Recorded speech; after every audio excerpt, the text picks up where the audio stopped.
السلام علیکم ورحمۃ اللہ وبرکاتہ۔ الحمد للہ نحمده ونستعینه ونستغفره ونؤمن به ونتوکل علیہ ونعوذ باللہ من شرور انفسنا ومن سیئات اعمالنا من يهده الله فلا مضل له ومن يضلله فلا هادي له ونشهد ان لا اله الا الله وحده لا شريك له ونشهد أن سيدنا وسندنا وأولانا ومولانا محمدا عبده ورسوله صلى الله عليه وعلى آله وأصحابه وأتباعه أما بعد فأعوذ بالله من الشيطان الرجيم بسم الله الرحمن الرحيم إن الذين آمنوا وعملوا الصالحات أولئك هم خير البرية وقال سبحانه تبارك وتعالى من عمل صالحا فلنفسه ومن أساء فعليها وما ربك بظلام للعبيد وقال النبي صلى الله تبارك وتعالى عليه وسلم إن في الجسد المضغة إذا صلحت صلح الجسد كله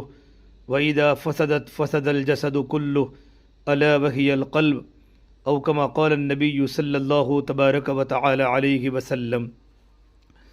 میرے محترم بھائیوں، میری محترم دینی ماں بہنوں، اللہ تبارک و تعالیٰ کا بہت بڑا احسان و کرم ہے کہ اللہ تبارک و تعالیٰ نے ہم تمام کو یہاں دین کی نسبت پر اللہ تعالیٰ نے ہم تمام کو جمع کیا ہے۔ پروردگار عالم ہمارا جمع ہونا قبول فرماوے۔ جس طریقے پر اللہ تعالیٰ نے ہم تمام کو یہاں جمع فرمایا، پروردگار عالم جنت الفردوس کے اندر بھی ہم سب کو جمع فرماوے۔ ہمارا جمع ہونا ایک مقصد کی بنیاد پر ہے کہ ہماری زندگیاں دین پر پڑے، ہماری زندگیوں میں ایمان مضبوط ہو جائے۔ ایمان بنے گا تو اعمال بنیں گے، اور اعمال بنیں گے تو اخلاق بنیں گے، اور اخلاق بنیں گے تو معاشرہ پاکیزہ بنے گا۔ معاشرے کو پاکیزہ بنانا ہو تو سب سے جو بڑی بنیادی چیز ہے وہ اندر کا ایمان ہے کہ ہمارے دلوں کا یقین صحیح ہو جائے۔ دل میں اللہ تبارک و تعالیٰ کی ذات عالی سے ہونے کا یقین، اور دل میں اللہ تبارک و تعالیٰ کا ڈر پیدا ہو جائے۔ جب اللہ تبارک و تعالیٰ کا یقین دل میں پیدا ہو جاتا ہے تو دل کا رخ اللہ کی طرف متوجہ ہو جاتا ہے۔ اسے فرما اللہ کے نبی صلی اللہ تبارک و تعالیٰ علیہ وسلم نے، انسان کے بدن میں گوشت کا لوتھڑا ہے، فَإِن صَلُحَتْ صَلُحَ الْجَسَدُ كُلُّهُ، جب وہ گوشت کا لوتھڑا صحیح سالم ہوتا ہے تو پوری باڈی صحیح سالم ہوتی ہے۔ وَإِذَا فَسَدَتْ فَسَدَ الْجَسَدُ كُلُّهُ، جب وہ گوشت کا لوتھڑا بیکار ہو جاتا ہے تو پوری باڈی بیکار ہو جاتی ہے۔ پھر فرما اللہ کے نبی صلی اللہ تبارک و تعالیٰ علیہ وسلم نے، اور وہ انسان کا دل ہے، جب دل بن جاتا ہے تو زندگی بن جاتی ہے۔ آپ صلی اللہ تبارک و تعالیٰ علیہ وسلم نے اپنی محنت کا میدان صحابہ کرام کے جسم کو نہیں بنایا، اپنی محنت کا میدان صحابہ کرام کے دل کو بنایا، کہ دل میں اللہ تبارک و تعالیٰ کی محبت آ جائے، دل میں اللہ تبارک و تعالیٰ کا تعلق آ جائے، دل میں اللہ تبارک و تعالیٰ کی ذات عالی سے ہونے کا یقین آ جائے، دل میں آپ صلی اللہ تبارک و تعالیٰ علیہ وسلم کی محبت پیدا ہو جائے۔ اصل دل ہے، جب دل بدل جاتا ہے تو زندگی بدل جاتی ہے۔ آپ صلی اللہ تبارک و تعالیٰ علیہ وسلم نے صحابہ کرام کے دلوں پر محنت فرمائی۔ میری محترم دینی ماں بہنوں، آج جو ہمارا معاشرہ جو کمزور ہے، اور ہمارے معاشرے میں جو خرابیاں ہیں، یہ معاشرے کی خرابی کی سب سے بڑی بنیادی وجہ ایمان کی کمزوری ہے۔ ایمان جب بنتا ہے تو اعمال بنتے ہیں، اور اعمال بنتے ہیں تو اخلاق بنتے ہیں۔ ایمان مضبوط بنے گا تو بدن سے نکلنے والے اعمال مضبوط بنیں گے، ہماری نماز مضبوط ہوگی، قرآن کی تلاوت مضبوط ہوگا، اللہ کا ذکر ہماری زندگیوں میں نکلے گا، ہماری زبان اللہ کے ذکر سے جاری ساری رہے گی، اور ہمارا دل اللہ کی محبت میں غرق ہوگا۔ دل میں اللہ کی محبت ہوگی، دل میں اللہ تبارک و تعالیٰ کی یاد ہوگی، تو ایمان بنے گا تو اعمال بنیں گے، اور اعمال بنیں گے تو اخلاق بنیں گے۔ ساری زندگی گزارنے کے جو صفات ہے، صبر ہے، بردباری ہے، توکل ہے، غصے کو پینا ہے، میٹھا بول ہے، یہ ساری کے ساری اخلاق کی باتیں ہیں۔ یہ اخلاق اعمال کی بنیاد پر بنیں گے، اور جب اخلاق بنیں گے میری بہنوں تو ہمارا پورا معاشرہ پاکیزہ بنے گا۔ لیکن اسلامی معاشرے کی چند بنیادیں ہیں جن میں سب سے پہلے تصور یہ دیا جاتا ہے کہ ہم اس دنیا میں آزاد نہیں ہیں، بلکہ اللہ نے ہم کو دنیا میں پابند بنائے ہیں۔ ایمان والے کی مثال کیا ہے؟ کہ ایمان والے کی مثال دنیا میں قید خانے کی طرح ہے، کہ دنیا ایمان والے کے لیے قید خانہ ہے، اور کافروں کے لیے دنیا جنت ہے۔ قید خانے میں جو بھی انسان رہتا ہے کہ وہ آزاد نہیں ہوتا، بلکہ جیل میں اور قید خانے میں قید خانے کے اصول کے مطابق زندگی گزارنی پڑتی ہے۔ قید کے اصول کے مطابق کھانا ملتا ہے۔ جب قید خانے کا جیلر جس وقت تک کھانا دے گا اسی وقت تک کھانا ملے گا، پانی اسی وقت ملے گا، سونے کے ٹائم پر سونے ملے گا۔ جس طرح انسان جیل میں آزاد نہیں ہوتا اور جس طرح انسان قید خانے میں آزاد نہیں ہوتا بلکہ جیل کے اصولوں کا پابند ہوتا ہے، میری بہنوں ہم دنیا میں آزاد نہیں ہیں، ہم دنیا میں اللہ تبارک و تعالیٰ کے حکموں کی پابند ہے، اللہ کے نبی صلی اللہ تبارک و تعالیٰ علیہ وسلم کی طریقوں کی پابند ہے۔ سب سے پہلے یہ تصور دیا جاتا ہے ہم اس دنیا میں آزاد نہیں ہے، یہ اسلامی معاشرے کی پہلی بنیاد ہے۔ ہمیں جس نے پیدا کیا وہ ہماری جان کا مالک ہے، وہ ہمارا اللہ جو ہمارا خالق ہے، ہمارا مالک ہے، ہمارا معبود ہے، اور ہمیں جو چیزیں ملی ہیں یعنی زندگی ملی ہیں، اللہ نے رزق دیا ہے، دولت دی ہے، اللہ نے جو کچھ بھی دیا ہے یہ بطور ملک نہیں ہے بلکہ بطور امانت کے ملا ہے۔ ہماری جان اللہ تبارک و تعالیٰ کی دی ہوئی امانت ہے، ہمارا مال اللہ تبارک و تعالیٰ کی دی ہوئی امانت ہے۔ قرآن کریم اللہ نے فرمایا ان اللہ اشتری من المؤمنین انفسهم واموالهم بان لهم الجنہ کہ پروردگار عالم نے انسانوں کے جان کو، انسانوں کے مال کو اللہ نے جنت کے بدلے میں خرید لیا ہے۔ ہم دنیا میں امتحان میں ہیں، یہ دنیا امتحان ہال ہے۔ الذی خلق الموت والحیات لیبلوکم ایکم احسن عملا، زندگی کو اللہ نے پیدا کیا اور موت کو اللہ نے پیدا کیا۔ زندگی یہ اللہ کی قدرت ہے، موت بھی اللہ کی قدرت ہے۔ زندگی اللہ ہی دے سکتا ہے اور موت بھی اللہ ہی دے سکتا ہے۔ اللہ آگے فرماتے ہیں کہ ہم نے زندگی اور موت اسی لیے دی ہیں تاکہ ہم تم کو دنیا کی زندگی میں آزماویں کہ کون اچھا عمل کر کے اللہ تبارک و تعالیٰ کے پاس جاتا ہے۔ اور اللہ تبارک و تعالیٰ کا دستور ہے کہ جو نیکی کرے گی اس کو نیکی کا پھل ملے گا۔ یہ اللہ تبارک و تعالیٰ کا اصول ہے، من عمل صالحا فلنفسی، جو اللہ کا بندہ، اللہ کی بندی دنیا کی چند دنوں کی زندگی میں جو بھی نیک عمل کرے گی اور جو بھی اچھے اچھے کام کرے گی اللہ تبارک و تعالیٰ کی مرضیات کے مطابق زندگی گزارے گی اور آپ صلی اللہ تبارک و تعالیٰ علیہ وسلم کے طریقے زندگی میں لائے گی۔ لا الہ الا اللہ محمد رسول اللہ، اس کلمے کے مطابق ہماری زندگی گزرے گی تو اس کا نفع ہمیں ہوگا، اس کا نفع ہمیں دنیا کے اندر بھی ہوگا اور آخرت کے اندر بھی ہوگا۔ دنیا میں نفع کیا ہوگا کہ دنیا میں اللہ تبارک و تعالیٰ خوشگوار زندگی عطا فرمائیں گے، ایمان اور نیک عمل کی بنیاد پر اللہ پاک خوشگوار زندگی عطا فرمائیں گے۔ اور میری بہنوں آخرت میں کیا ہوگا؟ پروردگار عالم ایمان اور نیک عمل کی بنیاد پر آخرت میں اللہ تعالیٰ جنت کی شکل میں نعمت دے گا۔ تو یہ دنیا امتحان ہال ہے، یہ پہلی بنیاد ہے، یہاں سے بات کو اٹھایا جاتا ہے۔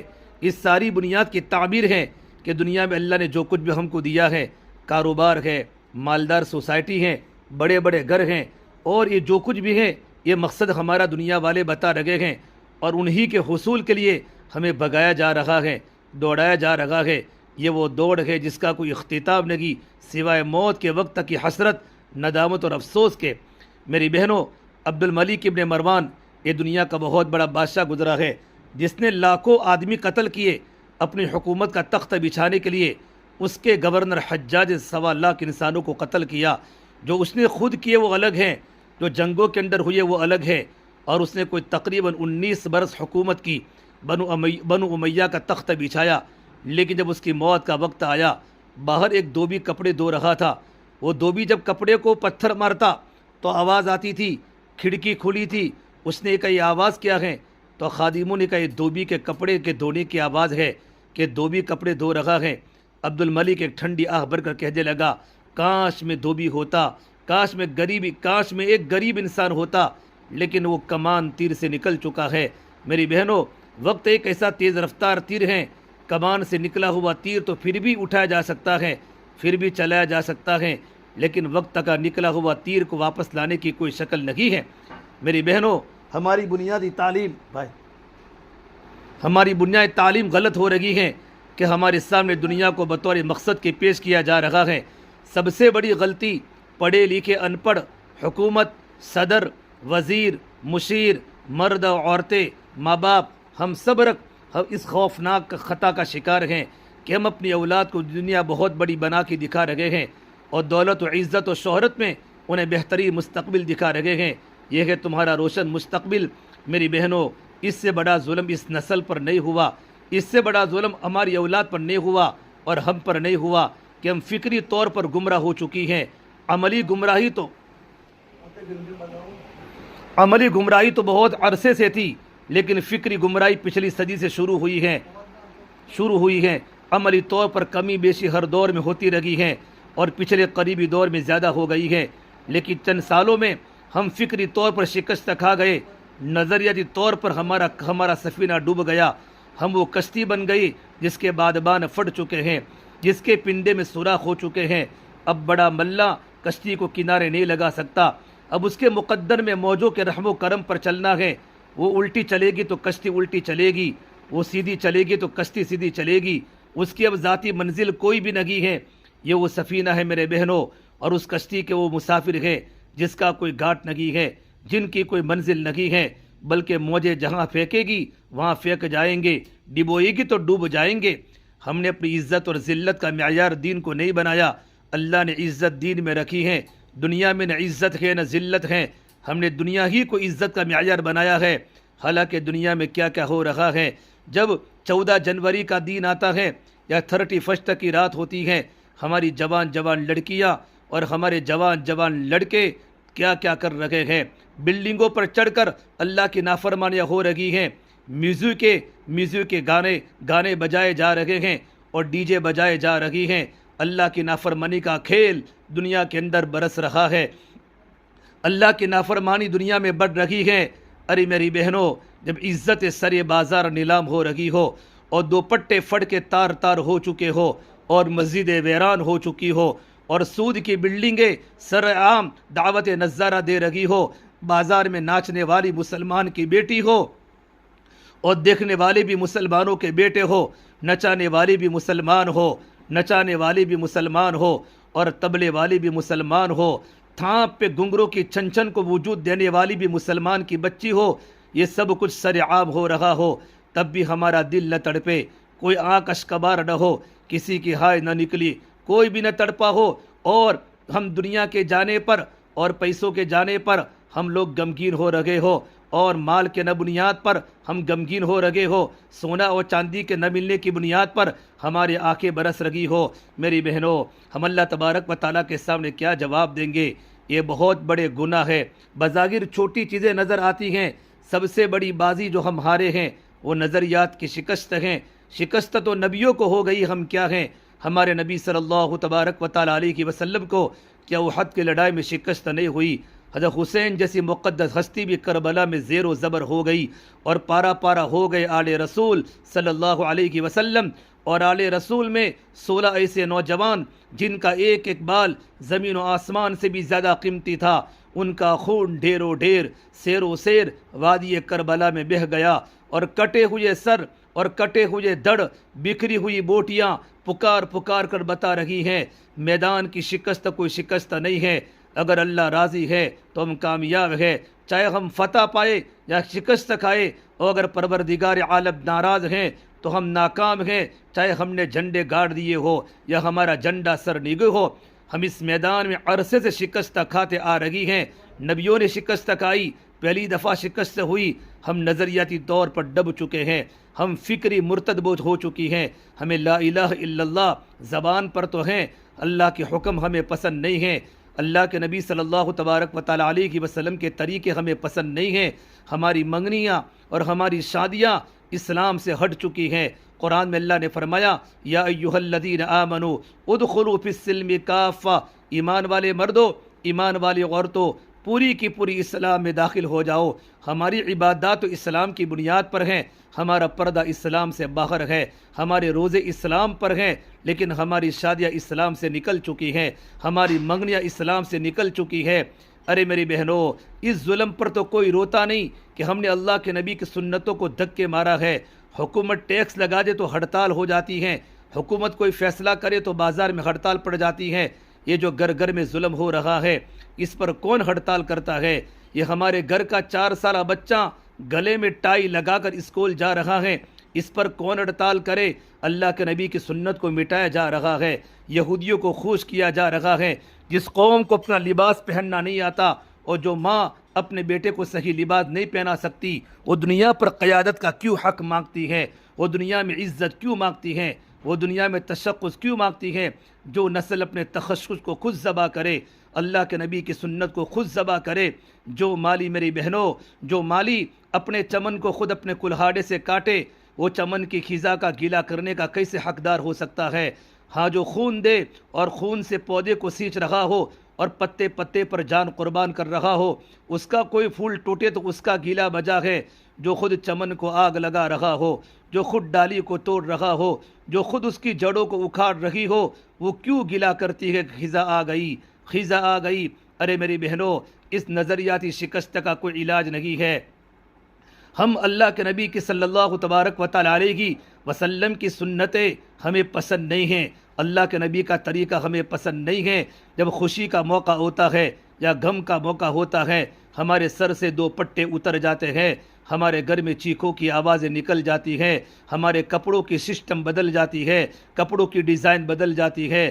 ارے میری بہنوں، لا الہ الا اللہ محمد رسول اللہ جب دل میں اتر جاوے، اس کی یہ محنت ہیں جن پر اسلامی معاشرہ قائم ہے، وہ چند بنیادیں ہیں۔ ان بنیادوں کو زندہ کرنے کے لیے پہلا فرض ماں باپ کی ذمہ داری ہے، پھر استادوں کی ذمہ داری ہے، پھر ماحول ہے، پھر یہ معاشرہ ہے، پھر ہر فرد ہے کہ ایک دوسرے کو اس بنیاد پر قائم رکھنا۔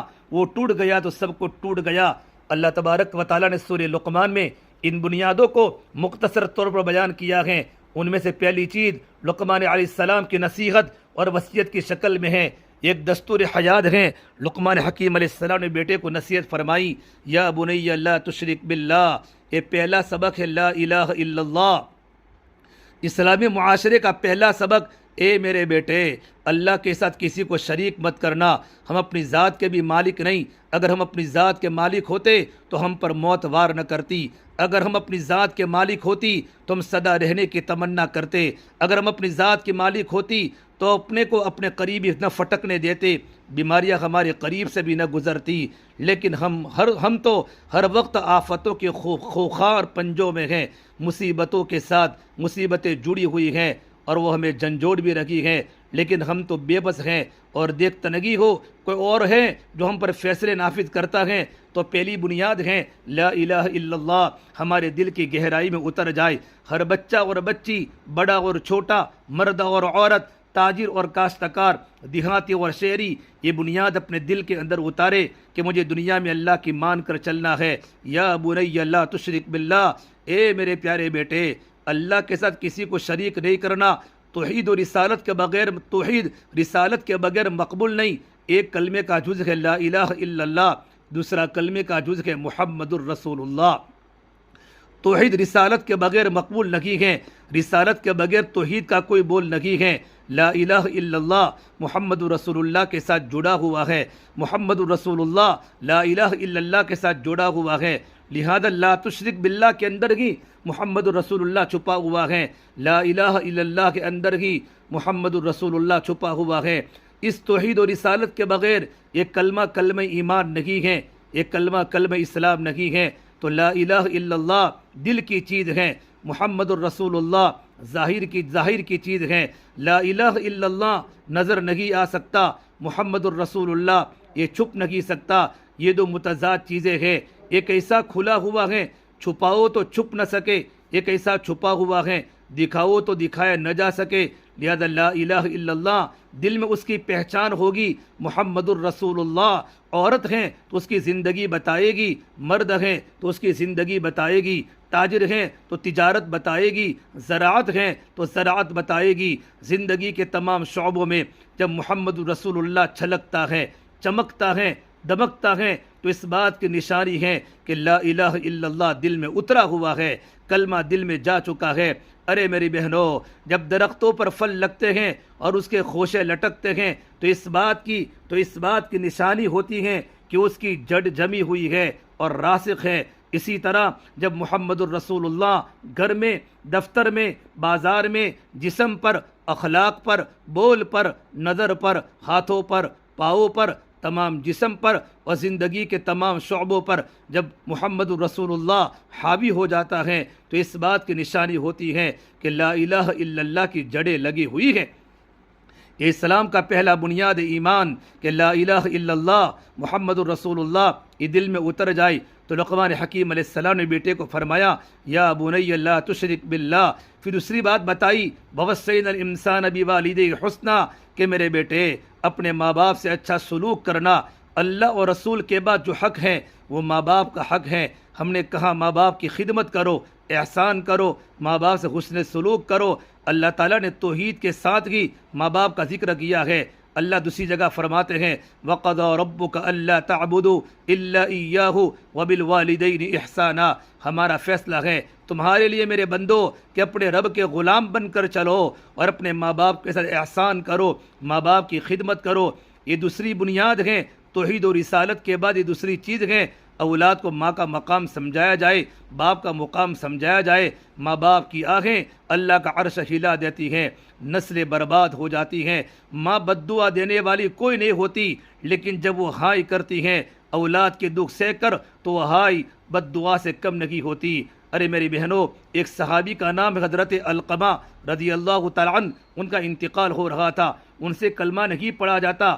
اللہ کے نبی صلی اللہ تبارک و تعالیٰ علیہ وسلم کو بتایا گیا کہ فلاں صحابی کلمہ نہیں پڑھ رہے ہیں۔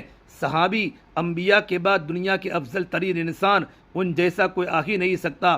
آج تشریف لائے اللہ کے نبی صلی اللہ تبارک و تعالیٰ علیہ وسلم نے پہلی نظر میں ہی دیکھ لیا کس گناہ کی نحوست نے زبان بند کر دی ہے۔ اتنا گناہ تھا کہ بیوی کی بات جلدی مانتے تھے، ماں کی بات کو بعد میں مانتے تھے، ماں کی بات نہیں سنتے تھے، خالی بیوی کی بات سنتے تھے۔ زبان موت کے وقت زبان بند ہو گئی، کلمہ نصیب نہیں ہو رہا۔ آپ صلی اللہ علیہ وسلم نے فوراً اس کی ماں کو بلایا۔ جب ماں آ گئی تو آپ نے فرمایا اماں جی اپنے بیٹے کو معاف کر دو۔ اس نے کہا یا رسول اللہ میں معاف نہیں کروں گی، اس نے بیوی کی باتیں سن کر مجھے بڑا دکھ پہنچایا ہے۔ آپ نے فرمایا پھر میں اس کو آگ لگا دوں؟ اس نے کہا یہ بھی مجھے برداشت نہیں۔ تو میرے نبی نے فرمایا اگر تو نے اسے معاف نہ کیا تو تیرا بیٹا سیدھا دوزخ میں جائے گا۔ اس نے کہا اچھا یا رسول اللہ میں اپنے بیٹے کو معاف کرتی ہوں۔ ماں تو ماں ہوتی ہے، جتنی ماں اپنے نافرمان بیٹے سے جلدی راضی ہو جاتی ہیں، اتنی بیوی شوہر سے بھی راضی نہیں ہوتی۔ ادھر اس کے منہ سے نکلا معاف کرتی ہوں، ادھر بیٹے کی زبان پر کلمہ جاری ہو گیا لا الہ الا اللہ محمد الرسول اللہ صلی اللہ علیہ وسلم، اور ساتھ ہی جان نکل گئی۔ اللہ کے نبی نے جنازہ پڑھایا۔ جس کو نبی کی صحبت نصیب تھی اس نے بھی جب ماں کی تھوڑی سی نافرمانی کی ہے، خالی بیوی کی بات کو مانا، حالانکہ ماں کو دکھ نہیں پہنچایا، لیکن ماں کو نمبر 2 پر رکھا، بیوی کو نمبر 1 پر رکھا۔ اس کی نحوست بھی جب سب کے سامنے کھل کر آ گئی، یہ وہ نحوست ہے جس کے بارے میں اللہ کے نبی نے فرمایا شرک کے بعد سب سے بڑا کبیرہ گناہ ماں باپ کو دکھ دینا ہے، ماں باپ کی نافرمانی کرنی ہے۔ آج گھر گھر میں ہو رہی ہیں۔ جبرائیل نے ایک دن پوچھا یا رسول اللہ متی الساعۃ، قیامت کب آئے گی؟ تو میرے نبی نے فرمایا اللہ کو پتہ کب آئے گی۔ تو انہوں نے فرمایا جب تم دیکھو ماؤں کے ساتھ اولاد نوکر جیسا برتاؤ کر رہی ہے، بیٹی ماں کے ساتھ نوکر جیسا برتاؤ کر رہی ہے، بیٹی اور بیٹا باپ کے ساتھ اور ماں کے ساتھ نوکر جیسا برتاؤ کر رہی ہیں، تو قیامت کے نقارے پہ چوٹ پڑنے والی ہے۔ یہ دوسری بنیاد ہیں جو بالکل ٹوٹ چکی ہیں۔ ماں کے آنسو، باپ کے صدمے اور ہائے عرش ہلا رہے ہیں، لیکن اولاد کے کانوں میں ایسا ڈھکن پڑ چکا ہے۔ ارے میری بہنوں، ہمارے جوان لڑکے، موسیقی نے ان کے کانوں کو اتنا گندا کر دیا ہے، اسکرین نے ان کی آنکھوں کو اتنا اندھا کر دیا ہے، نہ انہیں ماں باپ کی ہائے سنائی دیتی ہے، نہ ان کے کربناک چہرے دکھائی دیتے ہیں، اور وہ بدبخت صرف اور صرف اپنی خواہش کے غلام ہیں۔ یہ قیامت کے دن بدترین شکل میں اٹھائے جائیں گے۔ توبہ پر تو ہر چیز معاف ہو جاتی ہے، لیکن اگر توبہ نہ کی تو ان کی خیر نہ کی ہے۔ میرے نبی نے فرمایا ایک گناہ ایسا ہے جس کی سزا دنیا کے اندر بھی ملے گی اور آخرت کے اندر بھی ملے گی، باقی گناہ اوپر ہیں، لیکن ایک گناہ ایسا ہے جس کی سزا یہاں بھگت کے مرنا ہوگا، اور وہ ماں باپ کی نافرمانی ہے، اپنی ماں کو تکلیف پہنچانا، اپنے باپ کو تکلیف پہنچانا۔ ارے میری بہنوں، یہ ہماری دوسری بنیاد ہے جس پر ہمارا معاشرہ تشکیل پا رہا ہے۔ تو سب سے پہلی بنیاد اللہ تبارک و تعالیٰ کی بات کو ماننا، لا الہ الا اللہ کو دل میں اتارنا، محمد الرسول اللہ کے طریقے کے مطابق زندگی گزارنا۔ نمبر 2، قرآن میں لقمان حکیم نے بیٹے کو فرمایا اپنی ماں سے اچھا برتاؤ کرنا۔ ایک بدو نے ماں کو کندھے پر سوار کروا کر طواف کروایا، خود اپنا طواف بھی کافی مشکل ہوتا ہے۔ آج آپ کو پتہ ہے جب حاجی حج میں جاتا ہے کتنے بھیڑ ہوتی ہے، کتنا رش ہوتا ہے، پھر کسی کو کندھے پر بٹھا کر طواف کرنا اور مشکل ہے۔ وہ ہانپ گیا، لرز گیا اور تھک گیا۔ حضرت عبداللہ ابن عمر رضی اللہ تعالیٰ عنہما سامنے بیٹھے ہوئے تھے، ان سے جا کر کہنے لگا حضرت کیا میں نے ماں کا حق ادا کر دیا؟ تو انہوں نے فرمایا ارے پاگل، تیری ماں نے تجھے پالتے ہوئے جو لاکھوں سانس لیے لمبے لمبے، ان میں سے تُنے ایک سانس کا بھی حق ادا نہیں ہوا، ایک سانس کا حق ادا نہیں ہوا۔ یہ نہیں کہا ایک سانس کا حق ادا ہو گیا، بلکہ فرمایا ابھی تو ایک سانس کا حق ادا نہیں کیا۔ تو کیا کہہ رہا ہے کہ تو نے سارے حق ادا کر دیے؟ نہیں نہیں، ماں باپ کی خدمت کرو۔ ماں باپ کا رشتہ ایسا مضبوط ہوتا ہے، جب جوان لڑکا جب گھر سے رات کو نکل جاتا ہے، ماں کو نیند نہیں آتی میرا بیٹا کہاں جا رہا ہے، ماں کے قدموں کے نیچے تو جنت ہے اور باپ جنت کا دروازہ ہے۔ اور تیسری بنیاد بتائی آخرت کا یقین۔ لقمان حکیم نے بیٹے کو فرمایا اے میرے پیارے بیٹے، یا بنی انہا ان تق مثقال حبۃ من خردل فتکن فی صخرہ او فی السماوات او فی الارض یأت بها اللہ ان اللہ لطیف خبیر۔ اے میرے پیارے بیٹے، اگر تو رائی کے دانے کے برابر کوئی نیکی کرے یا کوئی گناہ کرے، پہاڑ کی چٹانوں پر کرے، آسمان کے کناروں پر کرے یا زمین کے تہہ خانوں میں کرے، اللہ اس کو لائے گا۔ ان اللہ لطیف خبیر، اللہ تبارک و تعالیٰ کی ذات بڑی باریک چیز کو دیکھنے والی ہے۔ نیکی کی ہوگی رات کے اندھیرے میں، اللہ نیکی کو لائے گا۔ رات کو گناہ کیے ہوں گے، اللہ گناہ کو ظاہر کرے گا۔ تو تیسری بنیاد آخرت کا استحضار ہے، جزا و سزا کا دل میں یقین بٹھانا ہے، اچھے اور برے کے درمیان فرق بتانا ہے۔ اے میرے بیٹے، تو ایک رائی کے دانے کے برابر اچھائی کرے یا برائی کرے، پہاڑ کی غار میں چھپ کر کرے یا خلاؤں میں اڑ کر کرے، زمین کی تہ میں گم کر، زمین کی تہ میں گم ہو کر کرے، یا جہاں کرے، اندھیرے میں اجالے میں، خلوت میں جلوت میں، تیرے رب کی نظر اتنی طاقتور ہے کہ خلاؤں سے بھی، فضاؤں سے بھی، زمین کی تہوں سے بھی اور پہاڑ کی غاروں سے بھی، جہاں بھی تو کوئی عمل کرے گا تیرے عمل کو نکال کر باہر لائے گا اور قیامت کی تیرے سامنے کر دے گا۔ وَإِن كَانَ مِثْقَالَ حَبَّةٍ مِّنْ خَرْدَلٍ أَتَيْنَا بِهَا وَكَفَىٰ بِنَا حَاسِبِينَ۔ ایک رائے کا دانہ، چینی کا دانہ اٹھا کر ہتھیلی پر رکھ کر دیکھ لے، یہ رائے کے دانے کے برابر ہے۔ اللہ کہہ رہا ہے اس دانے کے کروڑے ہوئے حصے کے برابر بھی اگر تو نے کوئی عمل کیا، اچھا کیا یا برا کیا، تو میں اسے کھینچ کر تیرے سامنے کر دوں گا۔ اتینا بہا، کھینچوں گا تیرے سامنے کر دوں گا، پھر میں کہوں گا وکفا بنا حاسبین، ہے کوئی میرے جیسا حساب کرنے والا، پھر تم انکار نہیں کر سکتی۔ تو میری بہنوں، یہ تیسری چیز ہے جو مجھے اور آپ کو اپنے معاشرے میں زندہ کرنی ہے۔ کوئی دیکھ رہا ہے، کوئی دیکھ رہا ہے، وہ اللہ ہے۔ اللہ ہمیں دیکھ رہا ہے، آہستہ بولو تو بھی سنتا ہے، زور سے بولو تو بھی سنتا ہے۔ یعلم السر و اخفا، دل میں کوئی ارادہ آتا ہے، نیکی کا ارادہ ہو یا برائی کا ارادہ ہو، اللہ کو پتہ ہے، یا گناہ کا ارادہ ہو، اللہ کو پتہ ہے۔ وَأَخْفَى، ابھی تک ہمارے دل میں کوئی ارادہ نہیں آیا، مستقبل میں کون سا ارادہ دل میں آئے گا، اس ارادے پر بھی اللہ تبارک و تعالیٰ کا پہرا ہے۔ اگر یہ آخرت کا یقین اور اللہ تبارک و تعالیٰ کی ذات کا استحضار جب دل میں پیدا ہو جاوے، یہ احسان جوان کی جوانی کو پاک کر دے گا، تاجر کے ترازو کو سیدھا کر دے گا، وکیل کے قلم کو درست چلائے گا، قاضی کے فیصلے کو درست کر دے گا۔ عورت بغیر پردے کے بازار میں نہیں چلے گی کہ میرا اللہ مجھے دیکھ رہا ہے، میرا اللہ مجھے دیکھ رہا ہے۔ اللہ تبارک و تعالیٰ کی محبت دل میں ہوگی۔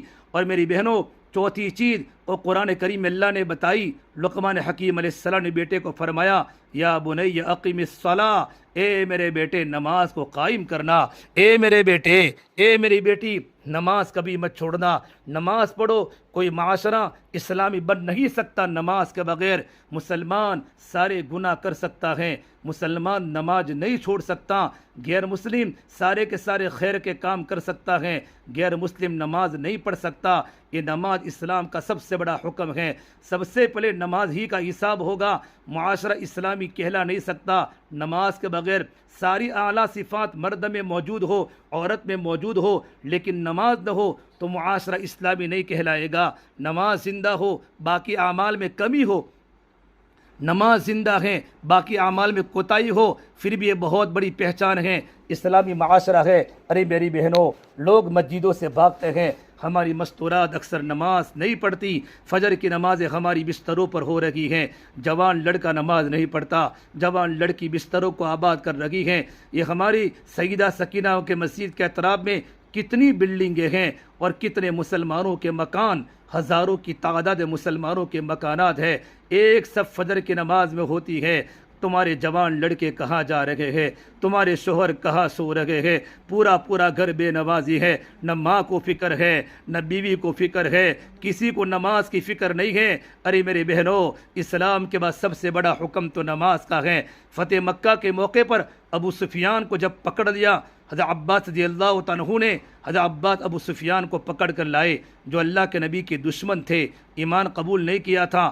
آپ صلی اللہ علیہ وسلم نے فرمایا، عباس اس کو اپنے خیمے میں ٹھہراؤ۔ جب فجر کی اذان ہوئی تو لوگ دوڑے، تو ابو سفیان نے کہا، عباس یہ لوگ کیا کر رہے ہیں؟ کیا حملے کی تیاری کر رہے ہیں؟ حضرت عباس نے کہا نہیں، بلکہ نماز کے لیے جا رہے ہیں۔ ابو سفیان کہنے لگے، یہ تیرے بھتیجے کی ہر بات مانتے ہیں؟ کہاں ہر بات مانتے ہیں، چاہے وہ مطالبہ رکھے جان بھی دے دو اور مال بھی دے دو، تو یہ صحابہ جان بھی دیں گے اور مال بھی قربان کر دیں گے۔ ابو سفیان نے کہا، عباس میں نے بڑے بڑے بادشاہوں کے دربار دیکھے ہیں، لیکن تیرے بھتیجے محمد صلی اللہ علیہ وسلم جیسا ملک اور بادشاہی میں نے دیکھی ہی نہیں ہے۔ حضرت عباس کہنے لگے، ابو سفیان یہ ملک نہیں ہے بلکہ نبوت ہے، یہ تو نبوت کی شان ہے، حضور بادشاہ نہیں ہے، یہ تو نبوت ہے، بادشاہوں کیسے نہیں مانی جاتی۔ ہماری معاشرے کی سب سے بڑی پہچان میری بہنوں نماز ہے۔ گھر میں نماز زندہ ہو جائے، چھوٹے چھوٹے بچے نماز پڑھے۔ میرے نبی نے فرمایا، جب بچہ 7 سال کی عمر کو ہو جاوے تو نماز کے پڑھنے کی ترغیب دو، جب بچہ 10 سال کی عمر کو ہو جاوے تو نماز نہ پڑھنے پر تنبیہ کرو۔ بچپن ہی سے نماز کی ترغیب دی ہے۔ نماز کسی حالت میں معاف نہیں، کھڑے ہونے کی طاقت نہیں تو بیٹھ کر پڑھے، بیٹھ کر نماز پڑھنے کی طاقت نہیں تو سو کر پڑھے، سو کر پڑھنے کی طاقت نہیں تو اشاروں سے پڑھے۔ نماز کسی حالت میں معاف نہیں ہے۔ میرے نبی نے اور صحابہ کرام نے نماز کا اہتمام کیا۔ مدینہ منورہ میں اتنا نماز کا ماحول تھا کہ منافقین جو اوپر سے تو مسلمان تھے، دل سے اللہ کے دشمن تھے، اللہ کے نبی کے دشمن تھے، وہ بھی عشاء کی نماز جماعت سے پڑھتے تھے، فجر کی نماز جماعت سے پڑھتے تھے۔ عشاء اور فجر کی نماز صرف ان پر بھاری تھی تب بھی پڑھتے تھے۔ کوئی ایمان والا کبھی نماز نہیں چھوڑتا تھا۔ صحابہ فرماتے، اگر کوئی ایمان والا اگر مسجد میں جماعت سے نماز نہیں پڑھتا تو اس کے بارے میں گمان ہوگا، یا تو وہ سخت بیمار ہوگا یا تو وہ منافق ہوگا، کہ مومن ہو کر کبھی نماز نہیں چھوڑ سکتا۔ ہم اپنے گھر میں دیکھیں، اپنے پڑوس میں دیکھیں، اپنی سوسائٹی میں دیکھیں، اپنے بلڈنگ میں دیکھیں، کتنے نمازی ہیں۔ جوان جوان لڑکے بے نمازی، جوان جوان لڑکیاں بے نمازی، بوڑھے مرد بے نمازی، بوڑھی عورتیں بے نمازی۔ ماں اگر دیندار ہوتی ہیں، اولاد دیندار ہو جاتی ہیں۔ جب ماں کی زندگی میں دین ہوتا ہے، اولاد دیندار بن جاتی ہے۔ ارے میری بہنوں، خود بھی نماز کی پابندی کرو اور اپنے بچوں کو نماز کا پابند بناؤ، اپنے شوہروں کو نماز کا پابند بناؤ، اپنے بھائیوں کو نماز کا پابند بناؤ۔ یہ نماز اسلام کی پہچان ہے، نماز اسلام کی پہچان ہے۔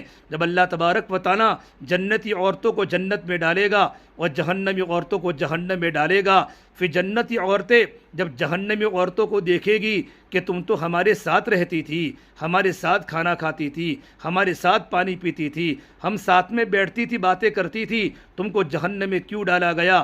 فی جنات یتساءلون عن المجرمین، جنتی عورتیں مجرمین دوزخی عورتوں سے پوچھے گی تمہیں جہنم میں ڈالنے کا سبب کیا بنا؟ تو جہنمی عورتیں کہے گی، جہنمی مرد کہیں گے، لم نک من المصلین، ہم نماز نہیں پڑھتی تھی، ہماری کان میں اذان کی آواز ٹکراتی تھی، نہ خود ہم نماز پڑھتی تھی، نہ اپنی اولاد کو ترغیب دیتی تھی۔ اذان ہو رہی ہے، گھر میں ٹی ویاں چالو ہیں، موبائل آن ہو رہا ہے، گیمیں کھیلی جا رہی ہیں، سیریلیں دیکھی جا رہی ہیں، ماں کا فون الگ ہے، باپ کا فون الگ ہے، جوان لڑکے کا فون الگ ہے، جوان لڑکی کا فون الگ ہے، ہر ایک گھر میں موبائل دیکھ رہا ہے۔ کسی کو قرآن پڑھنے کا وقت نہیں، نماز کے پڑھنے کا وقت نہیں، آنے والے مہمان بھی نماز نہیں پڑھتے۔ ارے میری بہنوں، گھر میں نمازوں کی پابندی کرو۔ یہ تعلیم کا کرنے کا مقصد یہ ہے ہماری خود کی زندگی عمل پر پڑے، قرآن کی تلاوت پر، اللہ کے ذکر پر، موقع مغل کی دعاؤں پر، اور ہمارے گھروں کی تعلیم کے ذریعے اپنے گھر کا ماحول بنے، اپنے گھر کا ماحول بنے، اپنے گھر کا ماحول بنے۔ ارے میری بہنوں، نماز کتنی بڑی چیز ہے۔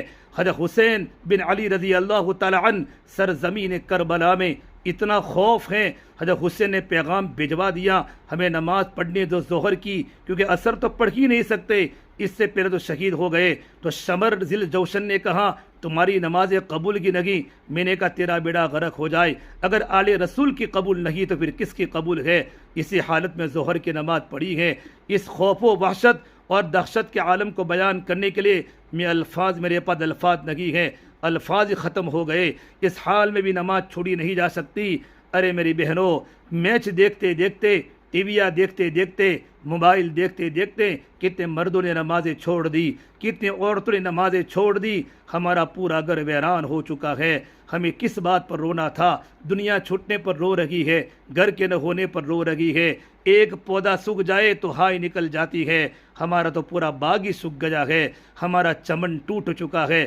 گھر میں کوئی نمازی نہیں، 3 لڑکے ہیں، ایک لڑکا بھی جماعت سے نماز نہیں پڑھتا۔ کچھ لوگ گھروں میں نماز پڑھتے ہیں، وہ گھر تو قبرستان بن چکے ہیں۔ گھر پر تو عورتیں نمازیں پڑھے گی، مرد کو فرض نماز مسجد میں پڑھ دی ہیں، ہاں نفلیں پڑھ سکتے ہیں، تہجد پڑھ سکتے ہیں، گھروں میں چانچ پڑھ سکتے ہیں، عمری قضا کر سکتے ہیں، لیکن مردوں کی نماز، فرض نماز تو مسجدوں کے اندر ہوگی۔ اس نے میری بہنوں گھر میں نماز کا ماحول بناؤ۔ اور 5ویں بنیاد لقمان حکیم نے بیٹے کو فرمائی، اے میرے پیارے بیٹے، وَأَمُرْ بِالْمَعْرُوفِ وَانْهَ عَنِ الْمُنْكَرِ، میرے بیٹے بھلائیوں کے حکم دینا اور برائیوں سے روکنا، بھلائیوں کا داعی بن، برائیوں کا مٹانے والا بن، یہ تیری زندگی کا مقصد ہے۔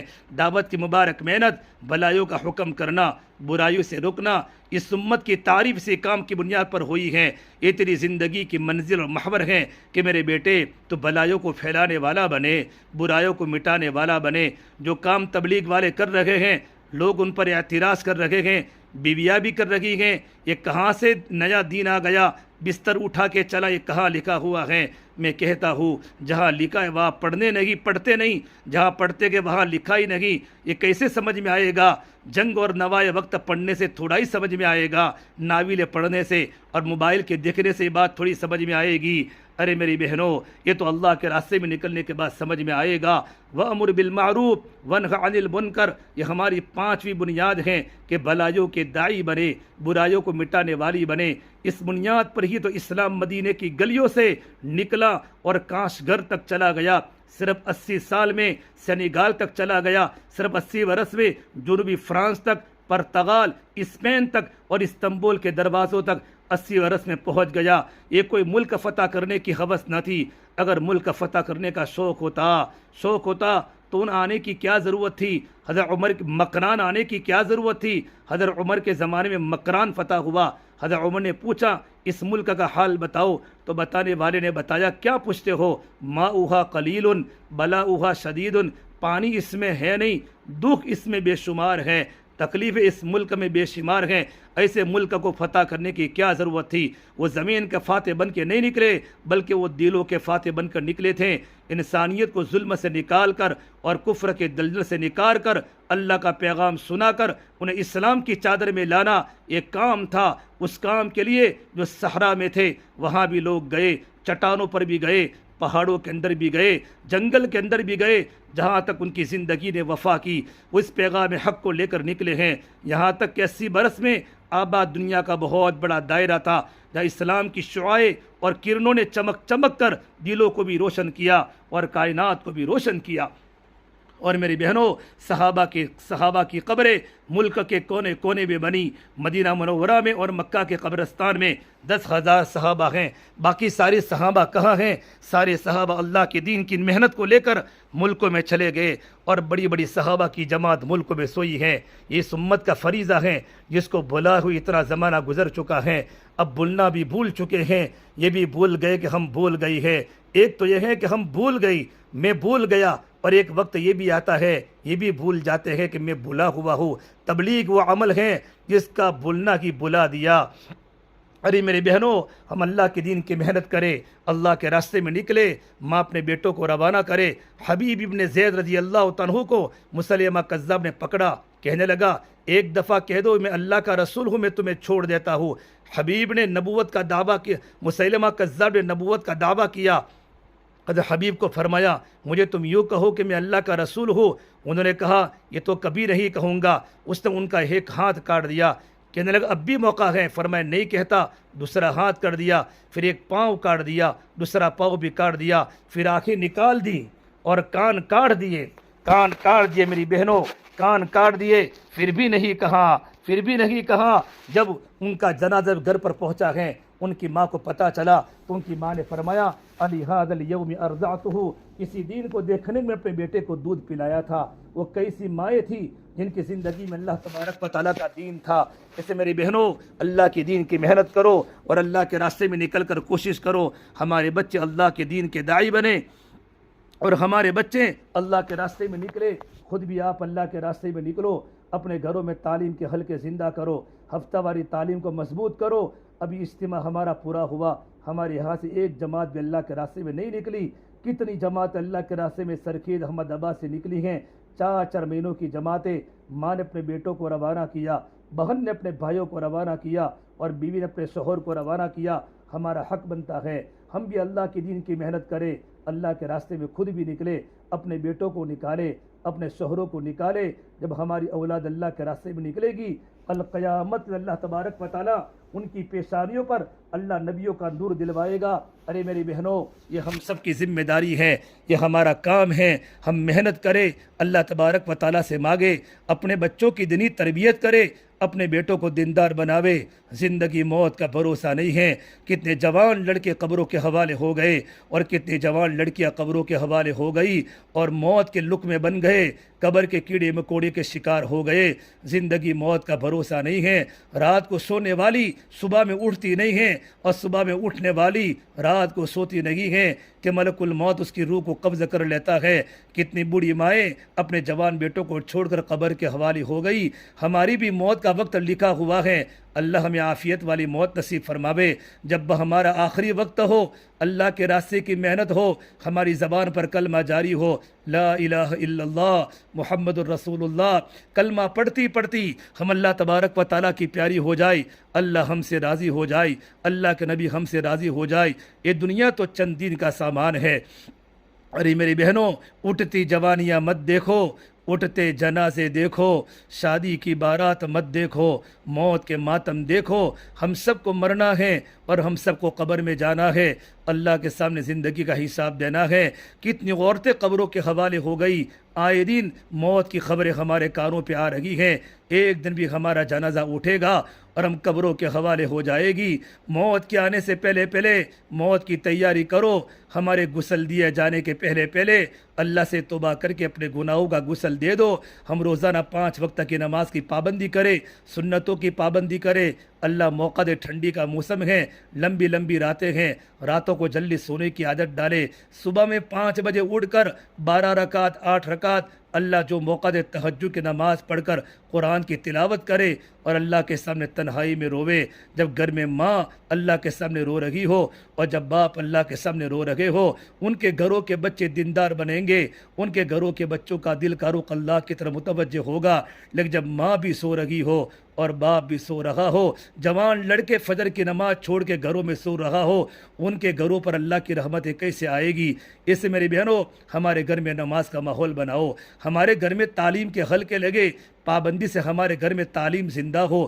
مغرب کی نماز کے بعد یا عشاء کی نماز کے بعد جب ہمارے گھر کے سارے فرد موجود ہو، ہم فضائل اعمال کی تعلیم کریں اور تعلیم کرنے کے بعد ہم 6 صفات کا مذاکرہ کریں، ایمان کی اہمیت بولے، نماز کے پڑھنے پر کیا ملے گا، نماز کی عملی مشق کیا ہے، علم پر اللہ پاک کیا دے گا، علم کتنا بڑا ضروری ہے۔ ہمارے بچے عالم بنے، ہمارے بچے دین کے داعی بنے، ہم خود مدرسے میں پڑھنے جاوے، ہمارے بچوں کو مدرسے میں پڑھنے بھیجو، ہمارے بچے قرآن کریم کو پڑھنے والے بنے۔ اور ہم اگر بڑی عمر کی ہو چکی ہے، ابھی تک ہم نے قرآن نہیں سیکھا، قرآن سیکھنا ہر مسلمان مرد پر فرض ہے، ہر مسلمان عورتوں پر فرض ہے۔ ابھی جگہ جگہ پر مدرسے چالو ہے۔ ہم اپنے قرآن کریم کو صحیح کریں، ایمانی عقائد کو صحیح کریں، ہمارے مستورات کے لائن کے مسائل کو سیکھیں۔ یہ ہمارے تبلیغ میں 6 نمبر میں علم ہے، ایک فضائل والا علم، ایک مسائل والا علم۔ فضائل والا علم تو تعلیم کے حلقوں سے ملے گا۔ جب ہمارے گھروں میں تعلیم ہوگی، ہفتہ واری تعلیم ہوگی، ان تعلیم فضائل والا علم آئے گا کہ نماز کے پڑھنے پر یہ ملے گا، ذکر کرنے پر اللہ یہ دے گا، رمضان کے روزے پر یہ دے گا، زکوٰۃ نکالنے پر یہ دے گا، شوہر کی خدمت پر یہ ملے گا۔ یہ فضائل والا علم ہے۔ لیکن نماز کیسے پڑھنی ہے، نماز کے کیا مسائل ہیں، نماز کب ٹوٹ جاتی ہیں، نماز درست کیسے ہوتی ہیں، نماز کے واجبات کیا ہیں، رمضان کے روزے کیسے رکھنے ہیں، زکوٰۃ کیسے نکالنی ہے، مسلمان عورت کپڑے کیسے پہن سکتی ہیں، اس کی زندگی کے کیا کیا مسائل ہیں، اس کے لیے مدرسے میں جانا پڑے گا۔ بغیر پڑھے ہوئے زندگی میں علم نہیں آ سکتا۔ علم نور ہے، جہالت اندھیرا ہے۔ اپنے بچوں کو صحیح قرآن پڑھاؤ، گھروں میں پڑھانے سے احتیاط کرو، مدرسے کی فضا میں اپنے بچوں کو بھیجو جہاں تمام مائیں اپنے بیٹوں کو بیچتی ہیں۔ صحابہ نے اللہ کے نبی کے پاس پڑھا، جب بڑے بڑے مدرسوں میں اور مسجدوں میں جہاں مکتب قائم ہیں، جہاں استاد بچوں کو پڑھاتے ہیں، ہمارا بیٹا مجاہدہ کر کے وہاں جائے گا، اس کے سامنے صحیح علم کی بات آئے گی۔ ہمارے بیٹوں کے سامنے ذکر کی بات کریں، ہم خود اللہ کے دین کی ذاکر بنیں، صبح شام کی تسبیحات کی پابندی ہو۔ تیسرا کلمہ ہے، درود شریف ہے، استغفار ہیں، قبلہ کی طرف منہ کر کے فجر کی نماز کے بعد اور عصر کی نماز کے بعد تسبیحات کی پابندی ہو۔ 24 گھنٹے ہماری زبان پر اللہ کا ذکر جاری اور ساری ہو۔ ہماری زبان پر سبحان اللہ، الحمدللہ، کھانا بناتے بناتے بھی اللہ کو یاد کرے، گھر میں جھاڑو دیتے دیتے بھی ہماری زبان پر کلمہ جاری ہو۔ اور میری بہنوں، جب گھر میں کھانا پکاوے تو اللہ کا نام لے کر کھانا پکاوے۔ 24 گھنٹے کی زندگی ذکر والی ہو، موقع مغل کی دعاؤں کا اہتمام ہو۔ کھانے کی دعا کیا ہے، کھانے کے بعد کی دعا کیا ہے، گھر میں داخل ہونے کی دعا، گھر سے نکلنے کی دعا۔ ہماری زندگی پردے میں گزرے، ان اعمال کی پابندی ہمیں کرنی ہے۔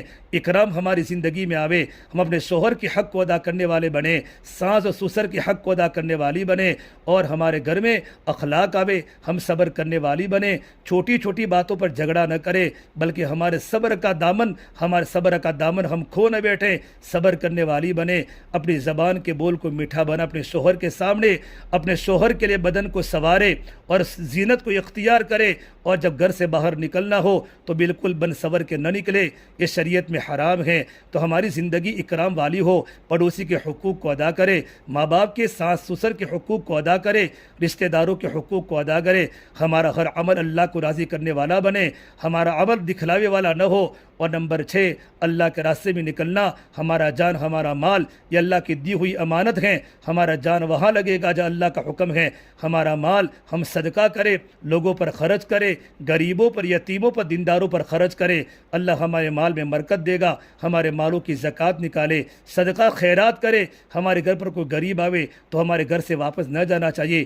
یہ 6 صفات کی مشق ہمارے گھروں میں ہو رہی ہو، ہفتہ واری تعلیم میں ہو رہی ہو، اور خود ہم اللہ کے راستے میں 3 دن جاوے اور 10 دن جاوے، اللہ کے راستے میں 4 مہینوں میں جاوے۔